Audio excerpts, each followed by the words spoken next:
the Fields of Green update. And one of the reasons why I asked the guys earlier what they were doing this week is because our week here at Fields of Green for All didn't turn out nearly as we planned it.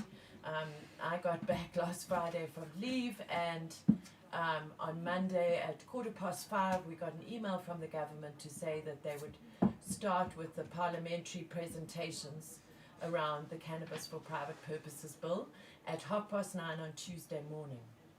So they effectively gave us 16 hours notice, and we all tuned in. I think that there was over 400 people tuned into the parliamentary process.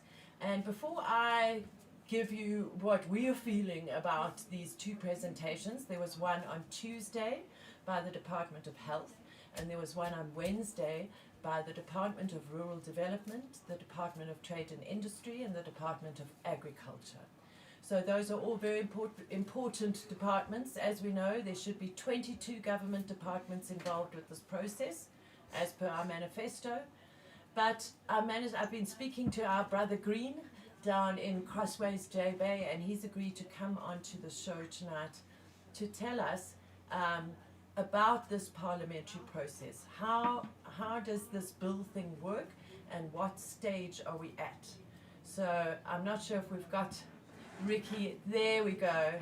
So Ricky is an opinionista tonight, and we're getting his, actually not all opinion. Hello, Brother Green. Hey. Not all opinion, actually facts, because I think they've started the process of putting this bill through Parliament, and we must all pay attention. So very, very nice to see you, Brother Green. Can you please tell us what this was all about this week before we give our opinions? Hey guys, welcome man, or welcome to me. Good to be back here, and hello to all of you.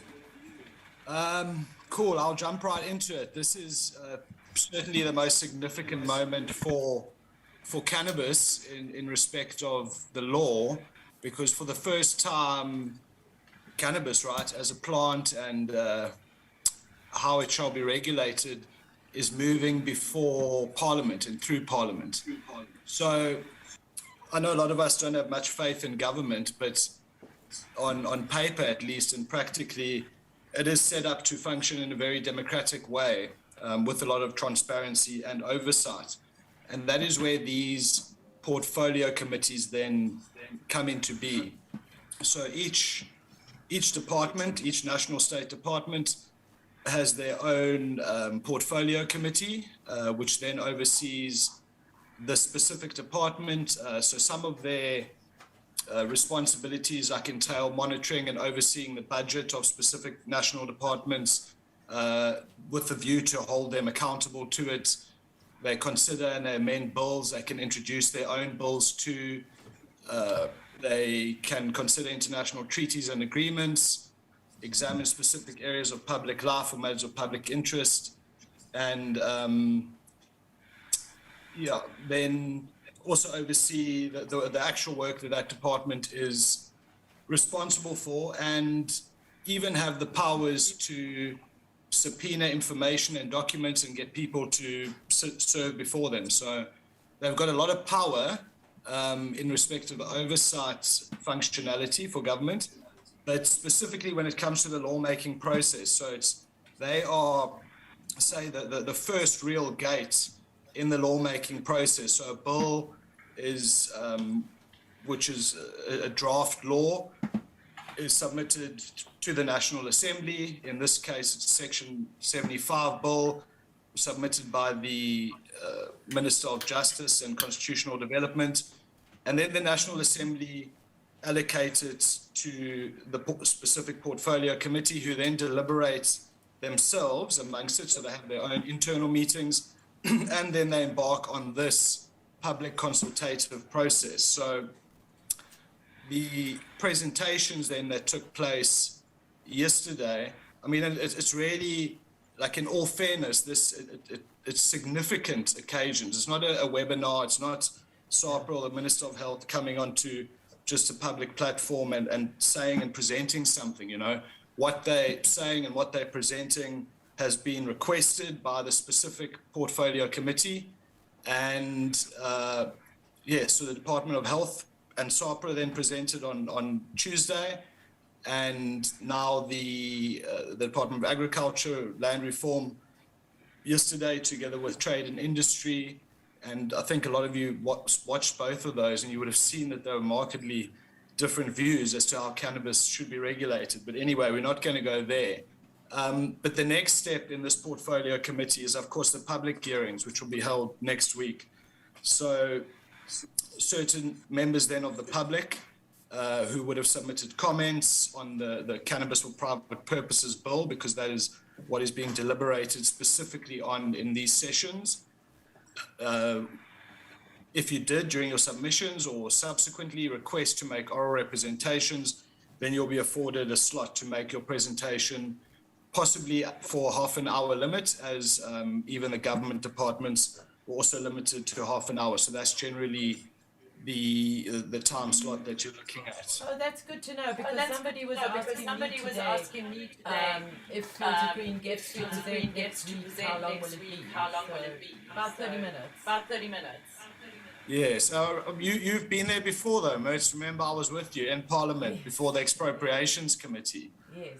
I'll never forget that day, because it was in the middle of the Sandton Expo, and true to form, the government sent me an email at 4 o'clock in the afternoon that I had to be in Cape Town at 9 o'clock the next morning in Parliament.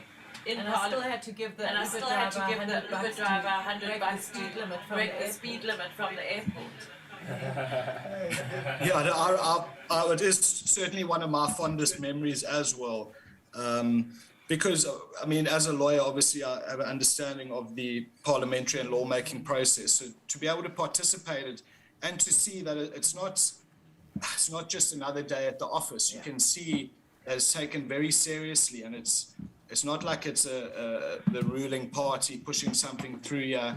These portfolio committees are broadly representative in the same proportion to how that political party would hold its seats in government.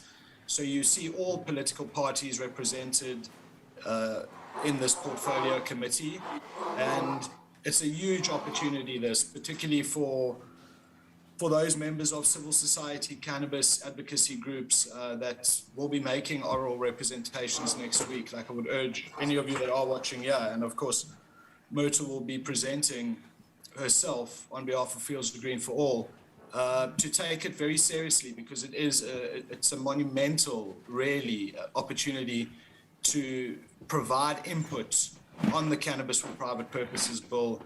And it's way more than ever putting in the written submissions, even writing a letter, even lawyers writing letters on your behalf. This is your single opportunity to make a significant contribution to any further iterations of this bill. You know, it could actually end at this portfolio committee, who might say, considering what government have said, the master plan, how DTI are looking at it, what civil society are saying, this bill really cannot go through because it doesn't, say, for example, make any provision for trade, and a host of other deficiencies.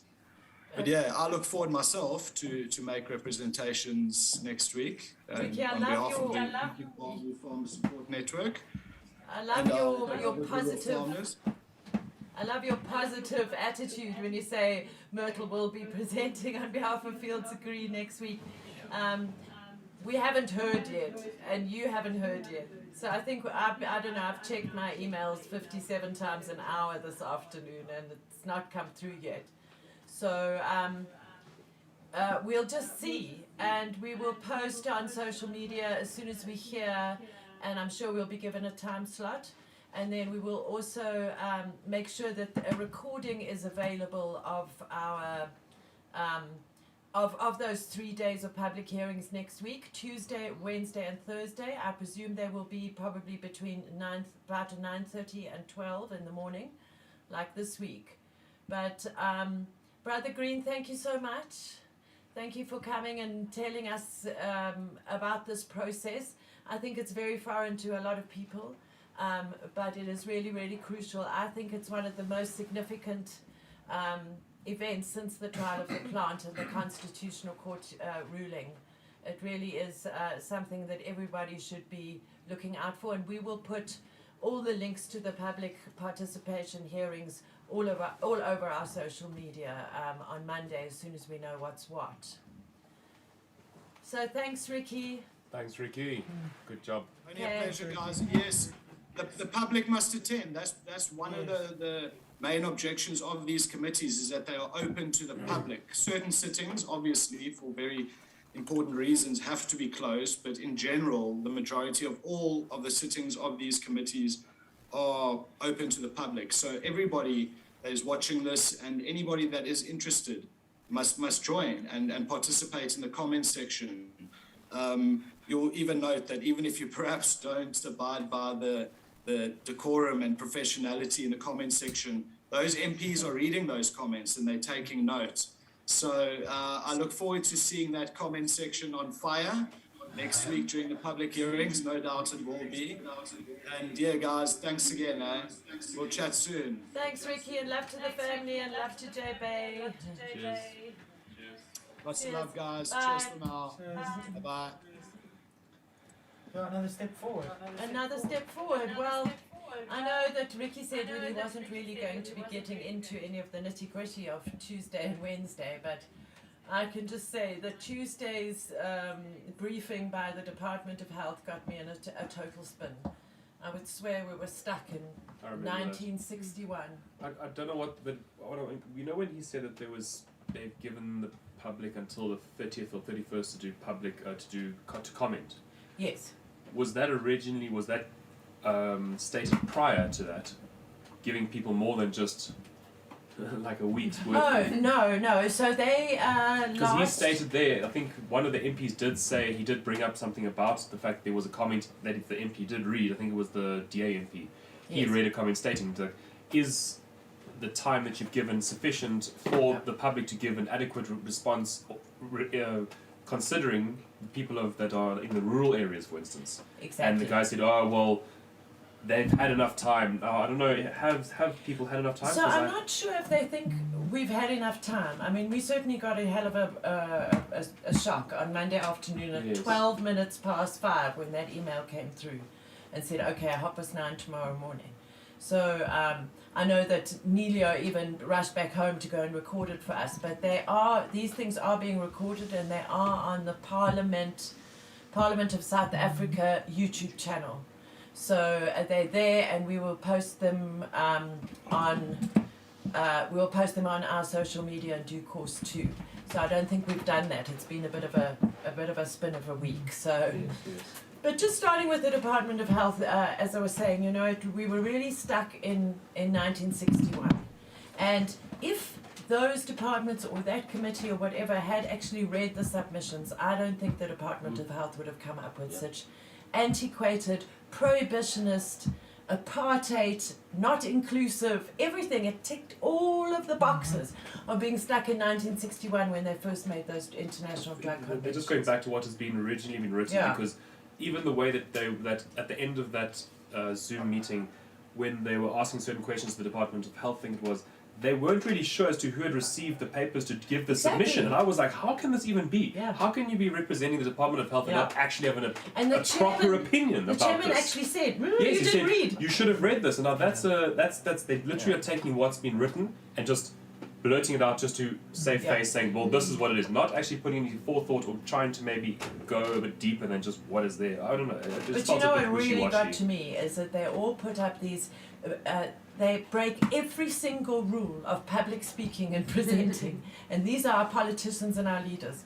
And they put up a PowerPoint slide, that's just packed with text. And then they read it all. Yes. I mean, what do they think? Yeah. We're all illiterate. It's so boring. There's no dynamic about it. There's no thought. There's no nuance. There's no anything. It's just this one PowerPoint slide after another. And just to get back to your point of did we have enough time? Yes.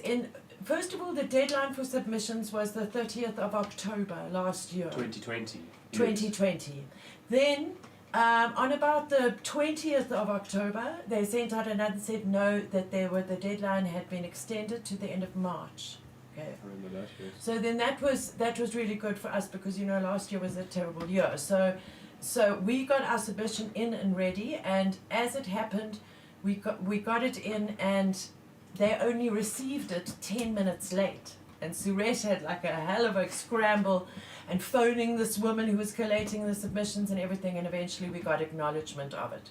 Ricky only got acknowledgement of his submission on Tuesday, and he put it in at the same time as us, and we got ours straight away. Then they supposedly took all of our submissions and read them, and supposedly gave them out to all of the different people in the government departments. But twice yesterday, the chairperson of the committee pulled people up on saying, but you don't sound like you've actually read this, right? Particularly in the Department of Health one. Then yesterday was Rural Development, Trade and Industry and all of that. And it was a bit of a breath of fresh air, I must say. They spoke about the inclusivity. They spoke about the existing cannabis industry, trade in South Africa. They spoke about traditional use. They spoke about the Rastafari. Has anybody spoken to the Rastafari? They asked. And I must say, across the political parties, excluding the ACDP, who we know are just in the dark ages anyway, the DA, the ANC, we didn't have any showing from the IFP, but certainly the DA and the ANC, the people that they had sent to speak were incredibly eloquent and up with the issues. And those were the people that brought up the issues of the Rastafari. And they also brought up the issues of inclusivity. And I must say that Russ Warren and I had fun on the comments because I was putting in all these capital letters, stop arresting us, and then they came up with a comment that said, please don't use capital letters, this is a bit of no need to use capital. So Russ and I just carried on using loads of capital letters in the comment.